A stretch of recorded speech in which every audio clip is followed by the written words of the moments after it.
గౌరవ సభ్యులు చెప్పినట్లు 2019 నుంచి 24 వరకు ఆంధ్ర యూనివర్సిటీని ఒక వైకాపా పార్టీ కార్యాలయంగా వాడటం కూడా జరిగింది అధ్యక్ష. అది గౌరవ సభ్యులందరూ తెలుసు.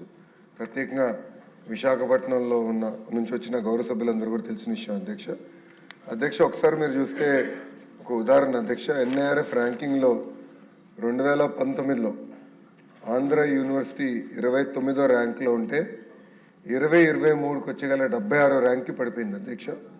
మళ్ళీ మన ప్రభుత్వ అధికారంలోకి వచ్చిన తర్వాత అది 41 ర్యాంక్కి తీసుకొచ్చే అధ్యక్ష.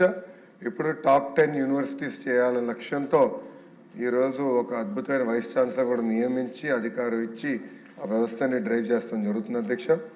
అంతేకాకుండా మీరు చూస్తే యూనివర్సిటీ కేటగిరీలో 2019లో మనం 16వ ర్యాంక్లో ఉంటే 2023కి 43వ ర్యాంక్ పడిపోయాం అధ్యక్ష. మళ్ళీ ప్రజాప్రభుత్వ అధికారంలోకి వచ్చిన తర్వాత 2025లో మళ్ళీ 23వ ర్యాంక్కి మనం తీసుకొస్తాం జరిగింది అధ్యక్ష. అక్కడ గౌరవ సభ్యులు 2-3 అంశాలు అడిగారు. ఒకటి, ఈ 100 years ఉత్సవాలు ఏదైతే జరుగుతుందో అది ఘనంగా జరపాలి, అందరితో కోఆర్డినేట్ చేసి చేయాలని గౌరవ సభ్యులు కోరారు అధ్యక్ష. ఫస్ట్గా రేపు పొద్దున్న నేను విశాఖపట్నం వెళ్తున్నాను. ఎలమంచిలో ఒక కంపెనీకి మేము శంకుస్థాపన వేస్తున్నాము.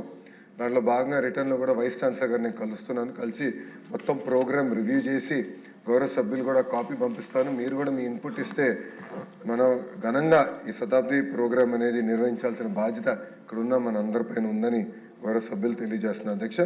అంతేకాకుండా అధ్యక్ష, కేవలం ఒక ఆంధ్ర యూనివర్సిటీ కాదు, ఆంధ్ర రాష్ట్రంలో ఉన్న ప్రభుత్వ విశ్వవిద్యాలయాల్లో గత ప్రభుత్వాలు 5 సంవత్సరాలు విచ్చలవిడిగా వాళ్ళ కార్యకర్తలు అక్కడ పెట్టుకుంటాం జరిగింది. దానిపైన ప్రత్యేకంగా మేము ఇప్పుడు మ్యాన్ పవర్ ఆడిట్ అనేది జరుగుతుంది అధ్యక్ష. అది నేను ఈరోజు కూడా రివ్యూ చేశాను. నెక్స్ట్ 30 daysలో ఆ మ్యాన్ పవర్ ఆడిట్ మేము పూర్తి చేస్తాం. దాని తర్వాత కఠినమైన నిర్ణయాలు చర్యలు కూడా తీసుకుంటామని గౌరవ సభ్యులు తెలియజేస్తున్నాం. ఇప్పుడే పెద్దలు చెప్పినట్లు ఏంటంటే కాంట్రాక్ట్లో కొంతమంది పనిచేస్తున్నారు, దాని తర్వాత కొంతమంది MTS రావాలని కోరుతున్నారు, దాని తర్వాత రెగ్యులరైజ్ చేయాలని కూడా కోరిక అనేది ఉంది అధ్యక్ష.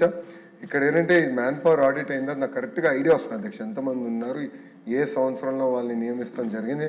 దాని తర్వాత ఫైనాన్స్తో సంప్రదింపులు చేసి తగిన చర్యలు తీసుకుంటామని గౌరవ సభ్యులు కూడా తెలియజేస్తున్న అధ్యక్ష. పెద్దలు చెప్పినట్లు గతంలోనే ప్రసాద్ రెడ్డి చేసిన అవకతవకల మీద నేను విజిలెన్స్ ఎంక్వైరీ చేస్తానని చెప్పడం జరిగింది. అది విజిలెన్స్ పంపించాం, విజిలెన్స్ ఎంక్వైరీ జరుగుతుంది అధ్యక్ష.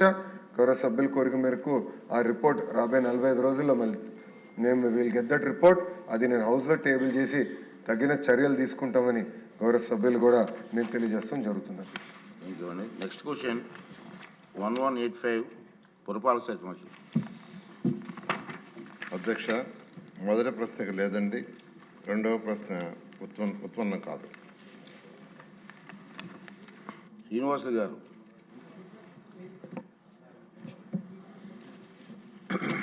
ధన్యవాదాలు అధ్యక్ష. తిరుపతి నియోజకవర్గం తిరుపతి కార్పొరేషన్ పరిధిలో సుమారు 30 సంవత్సరాల క్రితం ఏర్పాటు చేసిన అండర్ గ్రౌండ్ డ్రైనేజ్ స్కీమ్ అధ్యక్ష. అది చాలా చోట్ల పగిలిపోయి త్రుప్పుబట్టి అండర్ గ్రౌండ్ డ్రైనేజ్ వాటర్ రోడ్ల పైన కూడా కొన్ని చోట్ల వస్తున్నాయి అధ్యక్ష. అవన్నిటి కూడా మున్సిపల్ నిధులతో తాత్కాలికంగా రిపేర్లు చేస్తున్నాం అధ్యక్ష. ఇప్పుడు తిరుపతి నగరం బాగా పెరిగింది, అభివృద్ధి చెందింది. దాదాపు 5 లక్షల జనాభా, మరి పక్కన 4-5 నియోజకవర్గాలు మన సభ్యులందరూ కూడా తిరుపతిలో నివసిస్తున్నారు. యాత్రికులు ఎక్కువగా వస్తున్నారు, తాకిడి ఎక్కువగా ఉంది.